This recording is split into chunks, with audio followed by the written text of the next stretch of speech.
बच्चों, आज के वीडियो में हमारा टॉपिक है trigonometric ratio for 0 degree and 90 degree. तो सबसे पहले हम 0 डिग्री के लिए ट्रिग्नोमेट्रिक रेशियो यानी साइन, कॉस, टैन, कॉट, सेक, कोसेक का मान पता करेंगे और फिर हम लोग 90 डिग्री के लिए पता करेंगे। तो आइए बच्चों देखते हैं 0 डिग्री के लिए कैसे हम ट्रिग्नोमेट्रिक रेशियो पता कर सकते हैं।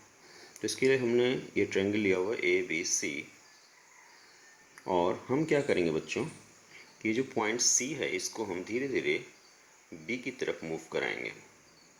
तो जैसे जैसे सी को बी की तरफ मूव कराएंगे तो ये जो एंगल बन रहा है यहाँ पे ये एंगल धीरे धीरे कम होने लगेगा और फाइनली जब हम यहाँ पहुँच जाएंगे तो ये एंगल 0 डिग्री हो जाएगा। तो आइए बच्चों देखते हैं कि 0 डिग्री होने पर क्या प्रभाव पड़ता है। अभी फ़िलहाल इस एंगल के लिए ये परपेंडिकुलर है बच्चों, ये बेस है और ये हमारा हाइपोटेन्यूस है। तो अब जब हम इसको मूव करा रहे हैं, मान लीजिए हमने इसको यहाँ तक मूव करा है, ये स्थिति देखिए सेकंड स्थिति, तो हमारा परपेंडिकुलर अब ये हो गया, बेस हमारा अभी भी वही है और हाइपोटेन्यूस ये हो गया। फिर तीसरी स्थिति में आइए, हमने इसको और नीचे की तरफ मूव कराया, यहाँ पहुँच गए हम लोग, तो परपेंडिकुलर और कम हो गया, बेस अभी भी वही है, हाइपोटेन्यूस भी कम हो गया।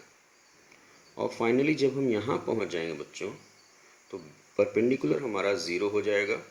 यानी अगर ये कोण 0 हो गया, ये कोण देखिए धीरे धीरे कम होता जा रहा है, यहाँ से ये कम हुआ, फिर ये और कम हुआ, फाइनली जब ये पॉइंट यहाँ चला आएगा तो ये कोण 0 हो जाएगा और ये कोण 0 होने पे परपेंडिकुलर हमारा 0 हो जाएगा और बेस और हाइपोटेन्यूस बराबर हो जाएंगे, यानी ए बी और ए सी बराबर हो जाएंगे। ये वाली स्थिति देखिए, ये 0 डिग्री की स्थिति है। यहाँ पे बेस और हाइपोटेन्यूस बराबर हो गए हैं और परपेंडिकुलर घट के क्या हो गया है, 0। तो इस स्थिति में हम साइन 0 का मान पता करते हैं। साइन 0 का मान बच्चों होता है परपेंडिकुलर अपॉन हाइपोटेन्यूस। तो चूंकि इस केस में परपेंडिकुलर हमारा 0 डिग्री केस में परपेंडिकुलर 0 हो गया है और हाइपोटेन्यूस हमारा ए बी के बराबर है, तो 0 by a b is equals to 0। Cos 0 निकालते हैं। कॉस 0 होता है हमारा बच्चों बेस अपॉन हाइपोटेन्यूस।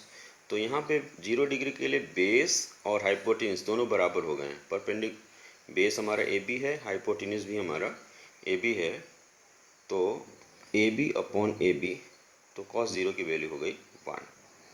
tan 0 बच्चों होता है परपेंडिकुलर अपॉन बेस, तो परपेंडिकुलर हमारा 0 हो गया है और बेस हमारा कितना है ए बी, तो tan 0 डिग्री की वैल्यू हो गई 0, 0 बाई ए बी यानी 0।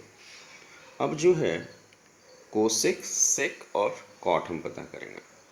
इसके पहले बच्चों ये अब जान लो कि अगर मान लो x कोई नॉन ज़ीरो नंबर है, तो अगर हम x में 0 से डिवाइड करते हैं तो दैट इज़ अनडिफाइंड, वो जो वैल्यू मिलती है वो अनडिफाइंड वैल्यू मिलती है। और अगर हम 0 में x से डिवाइड करते हैं, x नॉन ज़ीरो है, तो उस केस में डिफाइंड वैल्यू मिलती है और वैल्यू होती है 0। यानी जब हम किसी संख्या में 0 से डिवाइड करेंगे तो अनडिफाइंड वैल्यू मिलेगी और 0 में अगर किसी संख्या से डिवाइड करेंगे तो डिफाइंड वैल्यू मिलेगी और वो होगा 0। तो यहाँ पे बच्चों कोसेक 0 जब हम निकालेंगे तो साइन 0 का उल्टा होता है। साइन 0 हो गया आपका, मान लीजिए 0 बाई 1 कर दिया हमने, साइन 0 को ऐसे भी लिख सकते हैं, तो कोसेक 0 इसका उल्टा हो जाएगा, यानी 0 डिनोमिनेटर में चला जाएगा, यानी हर में चला जाएगा, और 0 जब हर में चला जाएगा तो वो वैल्यू देगा अनडिफाइंड। जब भी कोई 0 हर में चला जाता है, ये हर में है, तो अनडिफाइंड वैल्यू देता है। इसी तरह कॉस 0 1 है तो सेक 0 इसी का उल्टा हो जाएगा, 1 बाई 1 दैट इज़ 1। tan 0 0 है तो कॉट 0 हो जाएगा इसी का उल्टा, यानी 1 बाई 0, यानी अनडिफाइंड वैल्यू देने लगेगा, 0 हर में आ जाएगा तो अनडिफाइंड वैल्यू देने लगेगा। तो कोसेक 0 की वैल्यू अनडिफाइंड होती है और कॉट 0 की वैल्यू अनडिफाइंड होती है।